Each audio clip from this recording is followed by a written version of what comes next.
Want to try your luck? Dice? Hello, you sexy biscuits, and welcome back into Kingdom Come News!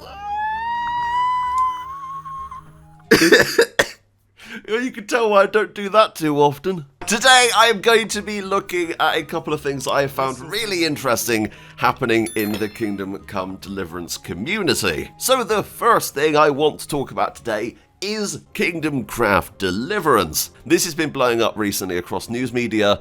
A lot of gaming websites have been covering this, and I'm going to say right now, this is one of the coolest things happening in the Kingdom Come Deliverance community. I absolutely adore this. So Kingdom Craft Deliverance is a one-to-one remake of Kingdom Come Deliverance in Minecraft. This is one-to-one. The amount of work that's gone into this, from what I've seen and from what my girlfriend's been doing as the lead, is absolutely insane. This is brilliant. But I wanted to take a look at the website. I'm going to be leaving a link to the website and their Discord in the description below, so make sure that you go and follow them. They also made a Patreon where you can go and get early access to this build, and all the money goes towards servers and stuff like that. So currently I'm on the website and I'm going to head over to Live Map. Now what this is going to do is allow me to look at the entire map that is currently being built, and you can look at this in real time, and I'm going to be leaving, of course, the link to this. You can explore the entire KCD map in Minecraft, and they're currently working on this, and you can literally go through and see different areas they've worked on. But the interesting thing here is that it's completely 3D. So if I was to zoom right in here, you can actually see the map as it's being built, and there's even a builder in there right now, so shout out to you, UK49.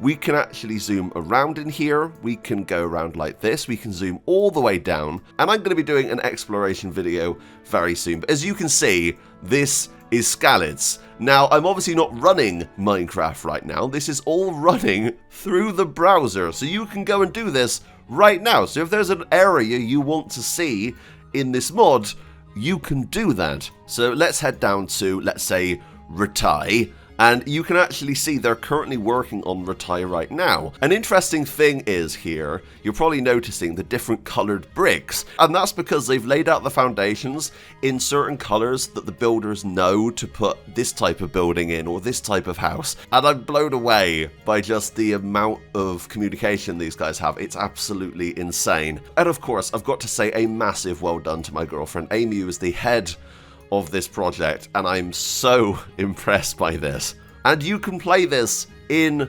multiplayer on Minecraft, and there's going to be events, and I don't want to spoil too much there, but there's been talk of events, and I will give more details about that soon. But the amount of detail that is here is absolutely incredible. You can actually zoom all the way down here, and obviously the foundations have been put down for Sasao's lower town. You've obviously got the Sasao monastery here that isn't done yet, but the main core of the building is down. I think this is absolutely stunning.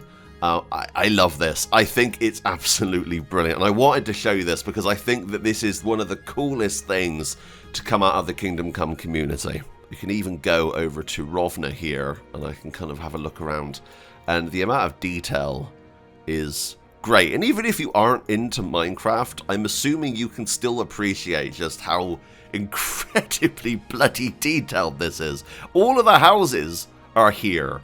They're going to be putting interiors in all of the houses. Even some of the houses that you weren't able to enter in Kingdom Come Deliverance are going to have custom interiors. Like, for instance, Rovna. You aren't able to enter here, but if you look through the window, you can actually see there is an interior in there. You are going to be able to enter some of these buildings that we just weren't able to in Kingdom Come Deliverance. So yeah, I'll be leaving a link in the description below so you can go and see this being made. I think this is absolutely incredible. And to all the builders that are currently making this, you deserve the most amount of praise right now. Go and send them some love in the comments. So in other news, Eldar contacted me last night via email, and they sent me this. This is a tweet that Jan posted back on the 17th of December. Now, if you don't know who Jan is, they work at Warhorse Studios. They do scripting and design for Kingdom Come Deliverance. And I've talked to Jan multiple times. He's absolutely bloody lovely. But something in their tweet here is a bit interesting. Fun fact. Let's Play speed up development. When somebody asks how a certain feature or part of a quest worked in KCD, because we ran into similar issues in the current project. Oh, okay. Now we know Warhorse is making something. They've announced they're making something. It's Kingdom Come 2. We know this at this point. It has to be. It is often faster to look up a LP on YouTube than read through the old code. That's very important. Now, if you didn't know, Kingdom Come Deliverance was achieved on CryEngine 3. That's what she always says, isn't it? Achieved on CryEngine 3. Very fancy. Which is actually, in theory, the 4th generation of CryEngine. And by the point that Kingdom Come Deliverance came out, CryEngine 3 was getting on a bit. Now, I've talked to Jan about the engine before, and they've told me that they had to basically rewrite CryEngine to get Kingdom Come Deliverance to work as intended. CryEngine doesn't really have a lot of the RPG-related stuff built into it. They needed to make all of that work in CryEngine, and I find that really quite fascinating that they put so much work into that engine to get it to work for Kingdom Come Deliverance. Now, this does bring up a couple of things. Now, obviously, Kingdom Come 2, I'm assuming, will be using a new version of CryEngine. Now, don't get me wrong, I know nothing about game engines. I know nothing about development of games. I'm looking at this from a layman's perspective. I have no idea. But what I'm assuming here is they're going to be taking everything they learned from Kingdom Come Deliverance and moving it up to a later version of CryEngine. Now, this would be CryEngine 5, but they'd also have to bring over all of the RPG assets. Now, I don't know if those are built into CryEngine 5 already, but what this could mean is that Kingdom Come 2 could actually feel slightly different than Kingdom Come Deliverance. It would explain why Kingdom Come struggled so hard on the engine it was put on. It was kind of put together with sticky back plastic, very similar to Fallout New Vegas, but by putting it on a new engine, of course, means the game is going to run better on current hardware. And of course, that's very, very important. But Yang does kind of confirm this in that tweet. They are working on a new code for this game. And I'm assuming everything that worked for Kingdom Come Deliverance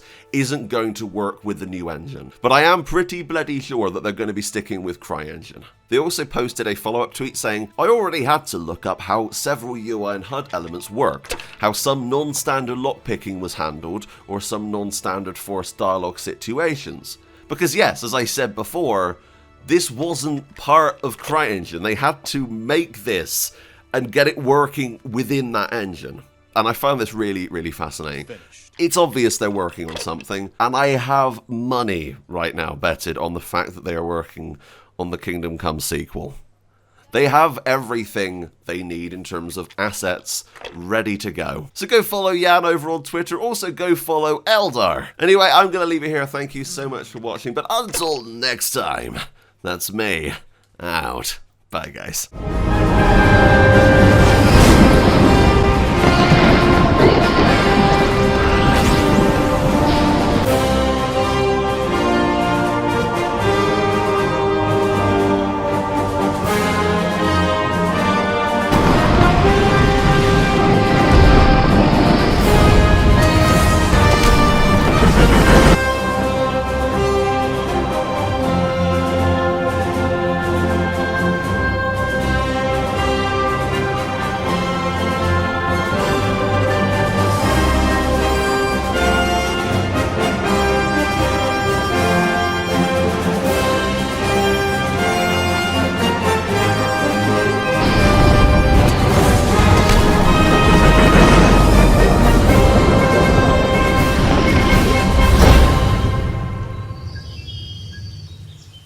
What's up?